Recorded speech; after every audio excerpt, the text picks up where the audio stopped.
माणसं जन्माला येतात ती समाजसेवेचं व्रत घेऊनच जन्माला येतात. असंच समाजसेवेचं व्रत घेऊन जन्माला आलेली एक व्यक्ती आज आपल्यासोबत स्टुडिओमध्ये आहे. आणि आता भाजपा मुंबईचे सरचिटणीस श्री गणेश खणकर. गणेश भाऊ, नमस्कार, नमस्कार.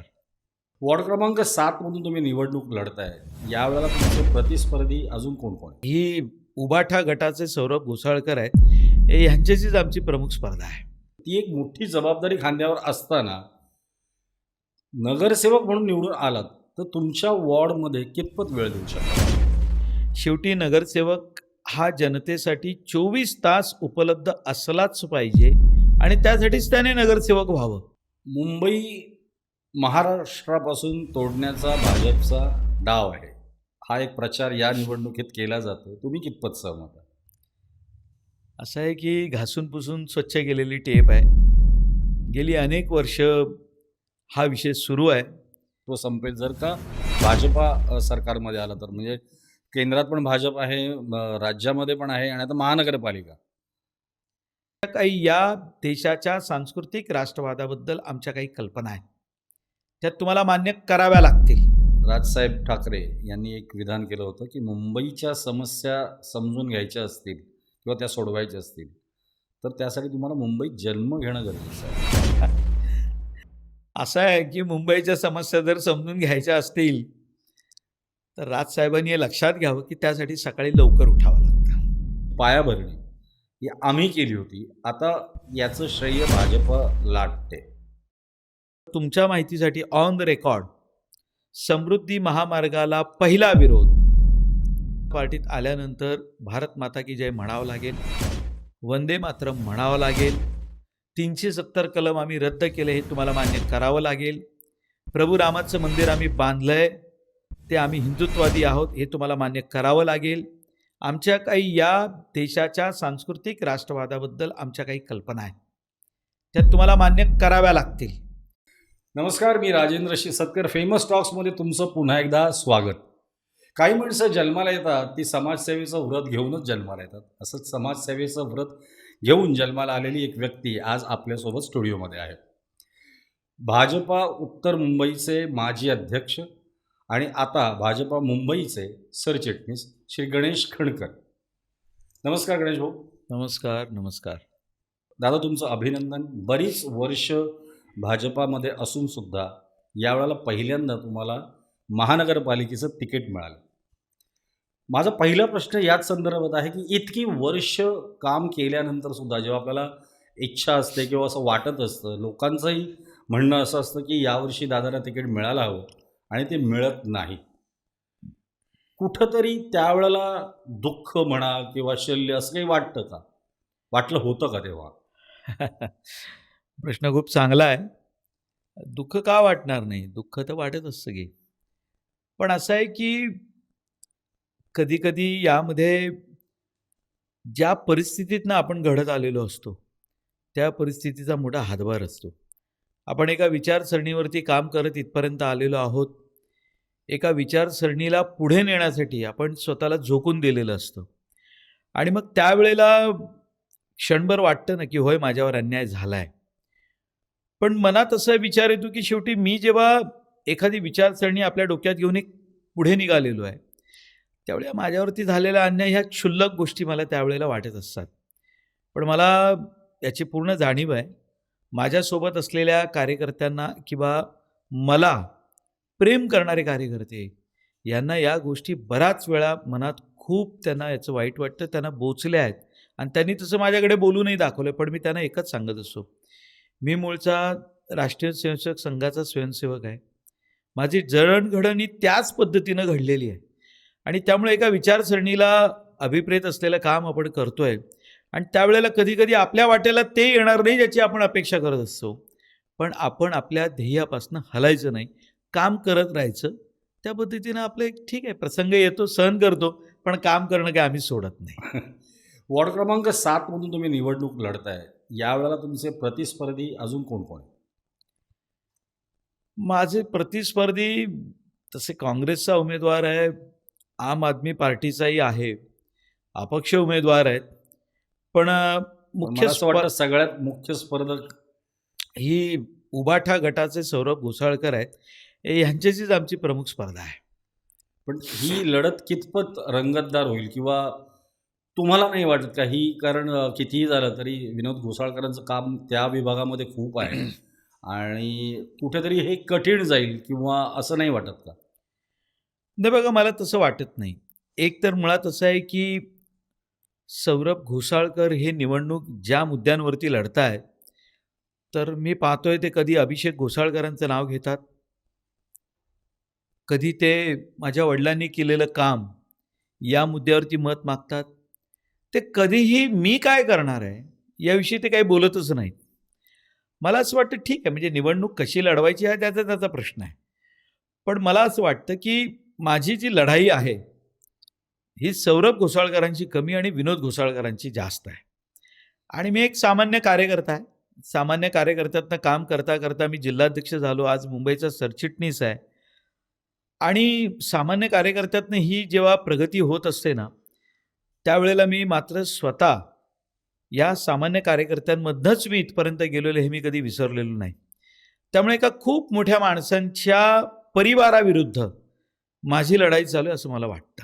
आणि दादा एक प्रश्न आहे याच्यामध्ये की तुम्ही आज भाजपाचे सरचिटणीस पडात, त्यामुळे तुमच्यावर ती एक जबाबदारी आहे. तर ती एक मोठी जबाबदारी खांद्यावर असताना नगरसेवक म्हणून निवडून आलात, तर तुमच्या वॉर्डमध्ये कितपत वेळ देऊ शकाल तुम्ही किंवा तिकडच्या समस्या किती प्रकारे तुम्ही हाताळू शकता?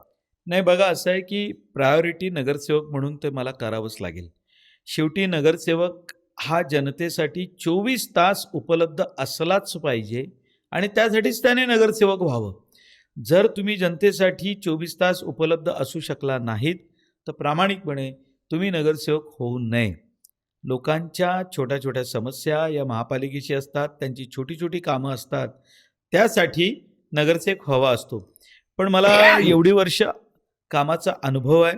मी याही पूर्वी नगरसेवक होतो, उत्तर मुंबई जिल्ह्याचा सरचिटणीस होतो. नगरसेवकची टर्म सुरू असतानाच मी उत्तर मुंबई जिल्ह्याचा अध्यक्ष झालो आणि मला हे काम करण्याची माझी एक वेगळी, ज्याला म्हणू शकतो, शैली आहे आणि मला सवय आहे. हे मी काम लिहिल्या पेलेन आणि माझ्या वॉर्डातल्या मतदारांना सुद्धा अगदी सक्षमतेने मी न्याय देऊ शकेन अशी माझी पूर्ण धारणा आहे. मुंबई महाराष्ट्रापासून तोडण्याचा भाजपचा डाव आहे, हा एक प्रचार या निवडणुकीत केला जातो. तुम्ही कितपत सहमत आहात? असं आहे की घासून पुसून स्वच्छ केलेली टेप आहे. गेली अनेक वर्ष हा विषय सुरू आहे. मला खरं तर म्हणजे कीव येते, म्हणजे हा विषय जे मांडतात ना, मला त्यांची कीव येते. यांची कीव यासाठी येते की आपली मुंबई ही जी आपण पूर्वी कधी बघत होतो, म्हणजे मी लहान असताना माझ्या पाठ्यपुस्तकामध्ये मुंबई शहर किती मोठं आहे, त्याची लोकसंख्या 65 लाख आहे, मुंबईची प्रेक्षणीय स्थळं आहेत, हे असं सगळं असायचं. थोडंसं सजग झाल्यानंतर लक्षात आलं की एक नवी मुंबई तयार झाली आहे. वाशीला आपण नवी मुंबई म्हणायला सुरुवात केलं. त्या नवी मुंबईच्या नंतर त्याचा विस्तार आता पनवेलपर्यंत झाला. तिथे आपण बघतोय की पालघरपर्यंत आत्ता या मुंबईची पाळंमुळं खोल रोवायला सुरुवात झाली आणि ज्याला आपण महामुंबई असं म्हणायला सुरुवात केली. आता विचार करा की मुंबईची महामुंबई झाली, तिचा विस्तार एवढा वाढला की तुम्ही जेव्हा बोलताय तेव्हा तुम्हालाही कळत नाही की तुम्ही काय बोलताय. अहो, मुंबई पनवेलपर्यंत गेली, तिचा विस्तार वाढला, तिथे दुसरं विमानतळ सुरू झालं. वाढवण पोर्ट, हे ज्या दिवशी वाढवण पोर्ट सुरू होईल ना, हे देशभरातलं सर्वात मोठं पोर्ट असणार आहे, बंदर असणार आहे. तिथून थेट धावपट्टीला जोडून तिथली वाहतूक होणार आहे. मुंबई म्हणजे कुठपर्यंत पोहोचली आणि तुम्ही मुंबईला तोडण्याचा डाव आहे म्हणजे काय, मुंबईला कोणापासून तोडणार आहोत? दुसरी गोष्ट, मुंबईला तोडण्याचा डाव हा काय फक्त निवडणुकीच्या 20 दिवसा अगोदरच तुमच्या लक्षात येतो का? त्यामुळे मला असं वाटतं मी हा शब्द वापरू नये, पण ही घासून पुसून स्वच्छ केलेली टेप आणि हे आरोप करणाऱ्यांनी आपला बालिशपणा सोडावा असं मला वाटतं. मुंबई ही देशाची आर्थिक राजधानी आहे. मुंबईला एक वेगळा दर्जा आहे. मुंबई लक्षात घ्या हो, 106 हुतात्म्यांनी प्राण देऊन ह्या महाराष्ट्रासाठी म्हणजे मला शब्द फुटत नाहीत. म्हणजे आपण कसं म्हणू शकतो की मुंबई महाराष्ट्रापासून तोडणार आहेत, मुंबई महाराष्ट्रापासून तोडणार आहेत? ही कल्पना ज्यांच्या मनात येते हे त्यांचं दुर्दैव असं एका शब्दात मला वाटतं.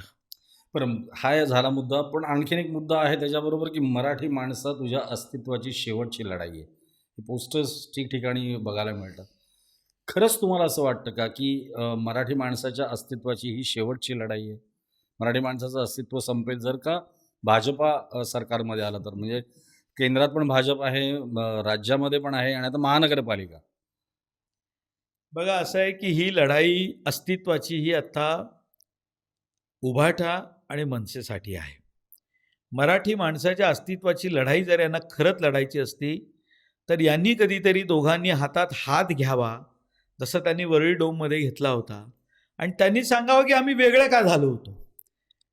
दुसरी बाब, तुम्ही वेगळे होत असताना तुम्ही जे काही मुद्दे मांडलेत की माझ्या विठ्ठलाला बडव्यांनी घेरलंय, मग इथे यांनी सांगावं की सुपारीबाज, विना शर्ट, हे असे शब्द तुम्ही एकमेकांबद्दल वापरलेत, आम्ही नाही वापरले.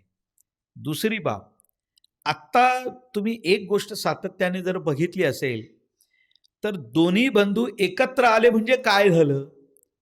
तर दोन्ही बंधू एकत्र आले, त्यांची कुटुंब एकत्र आली आणि त्या कुटुंबाचा एकत्रित त्यांनी फोटो दाखवला. जर एक खरोखर एकत्र आले असते आणि मराठी माणसं एकत्र यावीत म्हणून यांना वाटत असेल किंवा मराठी माणसासाठी हे एकत्र आले असं वाटत असेल तर त्यांनी आपण वेगळे का झालो हे एकदा सांगितलं तर पुढच्या प्रश्नांची उत्तरं मिळतील. दुसरी बाब, हिंदुत्वाच्या नावावरती युती झाली होती आणि ज्या वेळेला हिंदुत्वाच्या नावावरती युती झाली त्यावेळेला उद्धवजी ठाकरे आणि राजसाहेब ठाकरे हे दोघेही शिवसेनेत होते. शिवसेनेतनं राज ठाकरे कधी बाहेर पडले तर 2005 ला. आत्ता 2014 साली ज्या वेळेला उद्धव ठाकरेंनी युती तोडली आणि 2019 ला त्यांनी काँग्रेससोबत जायचा निर्णय घेतला, त्यावेळेला त्याला काय आम्ही कारणीभूत नव्हतो, त्याला मराठी माणूस कारणीभूत नव्हता, किंवा त्यावेळेला मराठी माणसानं सांगितलं नव्हतं की तुम्ही हिंदुत्व सोडा आणि काँग्रेसबरोबर जा. तो तुमचा वैयक्तिक स्वार्थाचा निर्णय होता. तुम्हाला मुख्यमंत्री व्हायचं होतं कारण तशी तुमच्या घरातनं इच्छा झाली होती. बाळासाहेब कधी मुख्यमंत्री नाही झाले, बाळासाहेबांनी कधी सत्तेचं पद घेतलं नाही. त्यामुळे ही लढाई मराठी माणसाची नाही. मराठी माणूस मुंबईमध्ये सुरक्षित आहे, मुंबईचा महापौर हा मराठीच होणार.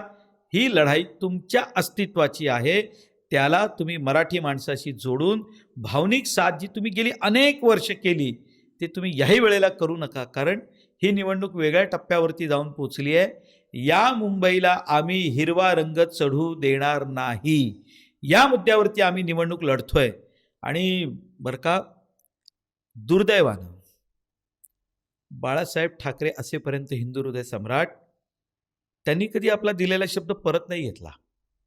आठवा, बाळासाहेबांनी एक हात उंच करावा आणि माझ्या जमलेल्या तमाम हिंदू बंधू भगिनीनं म्हटल्यानंतर जो काही जल्लोष व्हायचा, अहो एकदा तुम्ही मुख्यमंत्री काय झाला, तुम्ही विसरलात काँग्रेसबरोबर बसल्यानंतर हिंदू बांधवांवर सगळ्याला तिलांजली दिली आणि तुम्हाला आता मराठी माणूस आठवला. हे दुर्दैव आहे.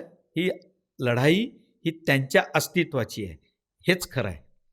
पण 20 वर्षानंतर हे दोन भाऊ एकत्र आले, याचा कितपत परिणाम या निवडणुकीवरती होईल असं वाटतं तुम्हाला? अजिबात नाही होणार. हा त्या दिवशी वरळी डोममधला एक इव्हेंट होता, हेच तुम्हाला स्पष्ट सांगतो. हा वरळी डोममधला इव्हेंट होता. इव्हेंट म्हणून त्यांनी तो साजरा केला. ते एकमेकांच्या घरी गणपतीला गेले. तर यापूर्वी जाण्यापासून कोणी रोखलं होतं का तुम्हाला? ते एकमेकांच्या घरी रक्षाबंधनासाठी गेले, तर तुम्हाला कोणी रोखलं होतं का? भाऊबीजेला जाण्यापासून कोणी रोखलं होतं का? राजकीय पक्ष जरी वेगळे असले तरी तुमच्या मनात एकमेकांबद्दल त्याची द्वेष भावना आणि तुमचा इगो, अहंकार एवढा होता की तुम्ही तुमच्या नात्याला सुद्धा तिलांजली दिली होती, जी तुम्ही आत्ता दाखवत आहे ना की आम्ही एकमेकांच्या घरी गणपतीला जातोय, भाऊबीजेला जातोय. तुम्ही यापूर्वी जायला हवं होतं. राजकीय पक्ष वेगळे असतील, तुमचे विचार वेगळे असतील म्हणून काय एकमेकांच्या सुखदुःखात सहभागी व्हायला तुम्हाला कोणी नाही म्हटलं होतं का? ते तुम्ही नव्हते जात, हा तुमचा प्रश्न आहे. त्यामुळे तुम्ही ह्या तुमच्या वैयक्तिक प्रश्नाशी इतरांना जोडू नका. तर 2 दिवसापूर्वी राजसाहेब ठाकरे यांनी एक विधान केलं होतं की मुंबईच्या समस्या समजून घ्यायच्या असतील किंवा त्या सोडवायच्या असतील तर त्यासाठी तुम्हाला मुंबईत जन्म घेणं गरजेचं आहे. असं आहे की मुंबईच्या समस्या जर समजून घ्यायच्या असतील तर राजसाहेबांनी हे लक्षात घ्यावं की त्यासाठी सकाळी लवकर उठावं लागतं. सकाळी लवकर, ज्याला आपण म्हणतो ना की सूर्याची किरणं कोवळी असतात, त्यावेळेला घरातनं बाहेर पडावं लागतं. ते जर पूर्वी बाहेर पडले असते ना, तर ज्या वेळेला 13 आमदार त्यांचे निवडून आले होते, 27 नगरसेवक मुंबई महापालिकेत निवडून आले असते, त्यावेळेला जर काही कोवळी उन्हं अंगावर घेतली असती, अख्खा महाराष्ट्र ते फिरले असते, तर आज महाराष्ट्र नवनिर्माण सेनेचं चित्र काहीतरी वेगळं दिसलं असतं. कधीतरी लाटेवर, कधीतरी एखाद्या हवेवर पक्ष मोठा होतो, पक्षाला यश मिळतं, पण ते जर टिकवायचं असेल तर नेतृत्वाला प्रचंड मेहनत करावी लागते. वाटेवर, लाटेवर आणि हवेवरती निवडून आलेलं यश हे पुढच्या निवडणुकीत टिकत नाही. जे त्यांच्या बाबतीत झालं हे त्यांनी स्वतः स्वीकारलं की न स्वीकारलं माहिती नाही, पण यासाठी मुंबईच्या समस्या कळायच्या असतील तर त्यासाठी लवकर उठावं लागतं. मी तुम्हाला उदाहरण देतो. आम्ही पक्षाच्या बैठका घेण्यासाठी कधी कधी ज्या वेळेला जातो, रात्री 2-2, 2:30 वाजेपर्यंत मुख्यमंत्री काम करत असतात. आणि आम्ही तेही बघितलेलं आहे की ते संपून दुसऱ्या दिवशी 8:30 वाजता त्यांनी मंत्रालयातल्या अधिकाऱ्यांची पहिली बैठकीसाठी ते उपस्थित झालेलं आम्ही पाहिलं आहे. एवढा कामाचा स्पीड असेल तरच विकासाचं राजकारण करता येतं, अन्यथा ह्या केवळ बोलायच्या बाता आहेत. मुंबईत जन्म घेतल्याने कळत असतं, तर मुंबईतल्या मराठी माणसाची एवढी वातात कुण कशी काय झाली हो? तुम्हाला जर मुंबई कळली ना, तर मुंबईतल्या मराठी माणसाची एवढी वाताहत होईपर्यंत तुम्ही कुठे होतात? त्यामुळे असं आहे, फक्त बोलण्याची गोष्ट, यात काही दम नाही आहे. भाजपचे तुम्ही सरचिटणीस आहात. याने मी तुम्हाला हा प्रश्न विचारतोय की जे काही आता इनकमिंग चालू आहे भाजपमध्ये, ज्याच्यामध्ये काही गुंड प्रवृत्तीची लोक पण येत आहेत, म्हणजे असं सरळ सरळ म्हटलं जातं भाजपमध्ये गेला आणि पवित्र झाला. असं काही नाही आहे. कुठल्याही गुंडाच्या विरोधात सुरू असलेल्या केसेस मागे घेतल्या का आम्ही? तर अजिबात घेतलेलं नाही. काही जणांना वाटतंय की आम्ही भारतीय जनता पार्टीत गेलं पाहिजे, तर आम्ही तोलून मापून सर्वांना गाळूनच पक्षात घेत असतो. बरं, यातली एक गोष्ट आमची स्पष्ट आहे. भारतीय जनता पार्टीत आल्यानंतर भारत माता की जय म्हणावं लागेल, वंदे मातरम म्हणावं लागेल, 370 कलम आम्ही रद्द केले हे तुम्हाला मान्य करावं लागेल, प्रभू रामाचं मंदिर आम्ही बांधलंय, ते आम्ही हिंदुत्ववादी आहोत हे तुम्हाला मान्य करावं लागेल. आमच्या काही या देशाच्या सांस्कृतिक राष्ट्रवादाबद्दल आमच्या काही कल्पना आहेत, त्यात तुम्हाला मान्य कराव्या लागतील. या देशाच्या विरोधात ज्यांनी ज्यांनी काही काम केलं असेल किंवा ज्या काही विघातक शक्ती करतायत, त्यांच्या विरोधात ज्या वेळेला आम्ही उभे राहू, आमच्या खांद्याला खांदा लावून उभं राहायचं असेल तर भारतीय जनता पक्षात या. अन्यथा आम्ही, तुम्हाला काही वाटत असेल की जो उठसूट, अशी काय आमच्याकडे प्रक्रिया नाही आहे. आणि जे आलेत त्या एकाही विरुद्ध सुरू असलेले खटले ना आम्ही थांबवलेत, ना कुणाविरुद्ध केसेस मागे घेतल्यात. याची आपण माहिती घ्या. जो येईल आमच्याकडे, मला भारत माता की जय म्हणून तुमच्या सोबत यायचं तर भाऊ ये, तुझं पाप पुण्य तुझ्याबरोबर. आम्ही ज्या ध्येयाने चाललोय त्याबरोबर, त्यासाठी जो आमच्या बरोबर येईल त्याला आम्ही बरोबर घेऊन जायला तयार आहोत. पण त्यासाठी त्यांनी केलेल्या मागच्या चुकांवरती पांघरून घालण्याचं काम हे आमचं नाही आहे, हेही स्पष्ट करतो. ज्या विभागातून तुम्ही आता इलेक्शन लढताय, त्याचा कितपत अभ्यास केलाय तुम्ही? मला निवडणूक लढायचं ज्यावेळी मला पक्षाने सांगितलं, आणि मी एक स्पष्ट करतो, म्हणजे हा सगळा भाग मी पायाखालनं घातलाय हो. मी गेली 30 वर्ष या बोरुली दहिसर परिसरामध्ये मी काम करतोय. मी जिल्ह्याचा अध्यक्ष होतो, सरचिटणीस होतो. मी या ठिकाणी अनेक वेळेला राजकीय कार्यक्रमांसाठी गेलोय. माझे अनेक मित्र गावठाणामध्ये राहतात. मी कॉलेजमध्ये असताना तिथे गावठाणात क्रिकेटच्या टुर्नामेंट खेळायला गेलेलो आहे. आणि तुम्हाला माहिती आहे, गावठाणामध्ये क्रिकेटची टुर्नामेंट असेल तर तिथे रोख बक्षीस नसतं, तिथे वेगळंच बक्षीस असतं. कोंबडा असतो, बकरा असतो. हे खेळलोय आम्ही तिकडे जाऊन. 4 कोंबड्या, 2 कोंबडे, हा, 1 बोकड. आणि गावठाणामध्ये एक वेगळी मजा आहे. मी तिथल्या नागरिकांना स्पष्टपणे सांगितलं की मुंबईचा विकास होत असताना ही जी आगरी कोळी संस्कृती आहे, या संस्कृतीला कुठेही धक्का न लावता त्यांच्या मूलभूत समस्या सोडवण्यावर मी भर देईन. याचं कारण या मुंबईचे मूळ निवासी हे आगरी कोळी बांधव आहेत. मुंबई कोणाची?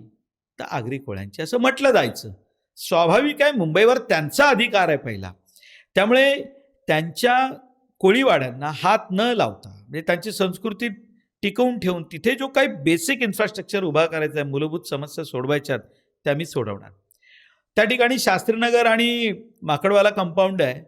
त्या ठिकाणी एक मोठी स्लमची वस्ती आहे. मधल्या काळामध्ये तुम्हाला आठवत असेल की तो भूखंड विकत घेण्याचा महापालिकेने प्रयत्न केला, त्याला पैसे दिले 350 कोटी रुपये, ज्याच्यावरती आयुक्तांनी नकार दिला होता आणि उद्धव ठाकरेंनी तो विकत घेण्यासाठी आटापिटा केला. त्यातला तो तिथे एक भूखंड आहे. या वस्त्यांचा एसआरएमध्ये पुनर्विकास, म्हात्रेवाडीचं जंक्शन आहे की जिथल्या नागरिकांना दहिसर रेल्वे स्टेशनमधनं बाहेर पडल्यानंतर अनेक समस्यांचा सामना करावा लागतो. आणि मी त्यांना सांगितलं आहे की होय, मी तिथून प्रतिनिधी म्हणून निवडून आल्यानंतर तुम्हाला ह्यातनं मी लवकरात लवकर सुटका करून देईन. याचं कारण असं आहे की मला याचा अनुभव आहे. मी पूर्वी 3 वर्ष नगरसेवक म्हणून सभागृहात ज्यावेळी काम केलं आहे, या अनेक समस्या, आणि मी पक्षाचं काम एवढी वर्ष करतो आहे, आम्ही जनतेमध्ये आहोत, या समस्या कशा सोडवायच्या याचा माझा पूर्ण अभ्यास आहे. आणि मला पूर्ण विश्वास आहे की त्या परिसराशी माझी जी जुनी तोंड ओळख होती, मला आता तो काही परिसर नवीन नाही आहे, त्यामुळे मला काहीच अडचण येणार नाही. दादा, मुंबई ही आगरी कोळ्यांची आहे हे हे कोणीच अमान्य करणार नाही. पण माझा प्रश्न होता की त्या विभागामध्ये आणखीन काय काय प्रॉब्लेम्स आहेत, काही समस्या आहेत, तुम्हाला वाटतं की मी जर निवडून आलो तर या मी समस्या दूर करेन? आहेत ना, म्हणजे तिकडे अनेक इमारतींना ओसी मिळालेली नाही. अनेक इमारतींचा डीम कन्व्हेन्सचा प्रश्न प्रलंबित आहे.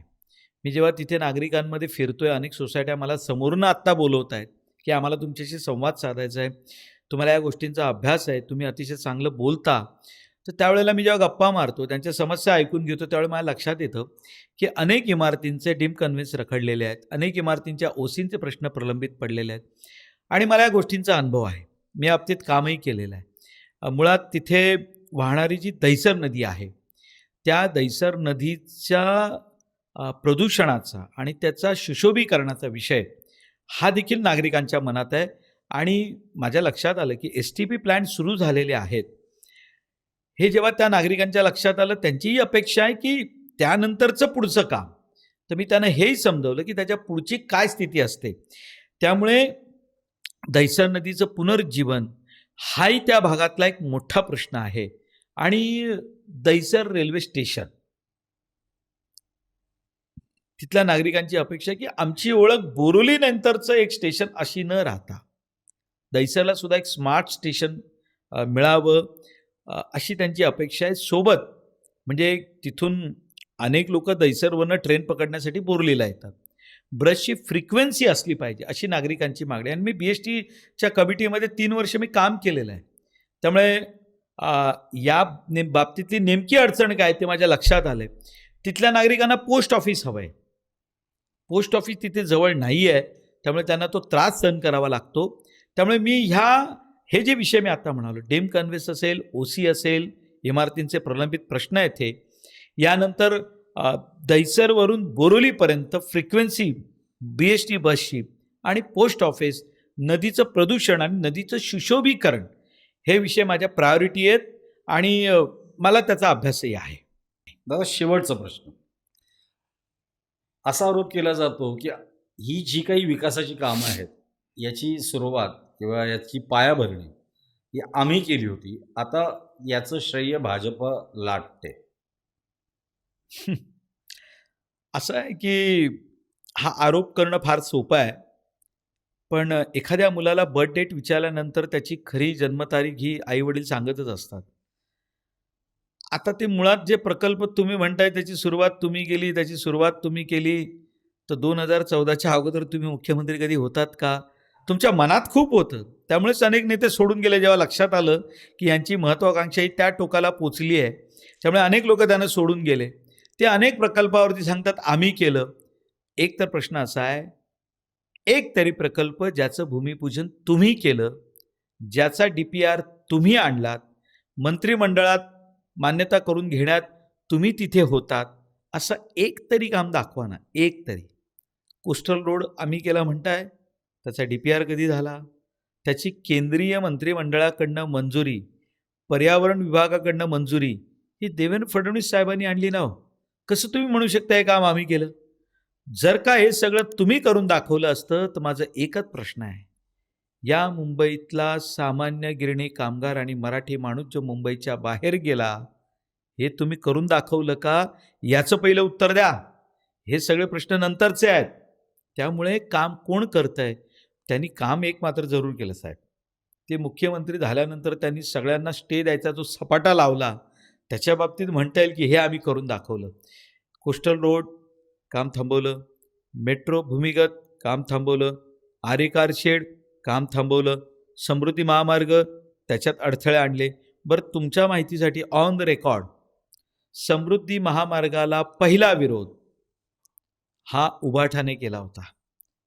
उभाठाने तुम्ही रेकॉर्डवरती तपासून बघा, त्यावेळचं स्टेटमेंट तुम्हाला सांगतो. त्यामुळे तुम्ही करून दाखवलं. तर तुम्ही काय करून दाखवलं?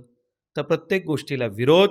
जोपर्यंत मातोश्रीवर तुम्हाला कोण भेटायला जात नाही, तुम्हाला विश्वासात ते घेत नाहीत, तोपर्यंत प्रकल्प चालू होऊन द्यायचा नाही, हे तुम्ही करून दाखवलं.